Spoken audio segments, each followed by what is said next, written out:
ఈరోజు చాలామంది యవనస్తులు సూసైడ్ చేసుకుంటున్నారు.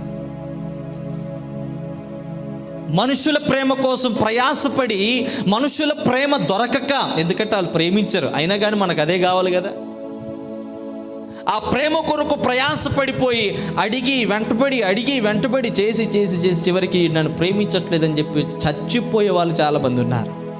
సూసైడ్ అటెంప్ట్స్ చేసుకుంటున్నారు. ఫ్యామిలీస్లలో కూడా చాలామంది ఇటువంటి స్ట్రగుల్స్లో ఉన్నారు. నేను చెప్పగలిగిన మాట ఒకటే, నీవు దేవుని ప్రేమించడం నేర్చుకో, నీవు దేవుని వల్ల ప్రేమించడం నేర్చుకో, అప్పుడు నీ జీవితం తృప్తిగా ఉంటుంది.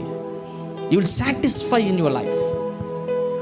నీవు దేవుని ప్రేమించాలి, దేవుని వలె ప్రేమించాలి. రెండు గుర్తుపెట్టుకోండి, దేవుని ప్రేమించాలి, దేవుని వలె ప్రేమించాలి. It's a permanent thing, it's a permanent action.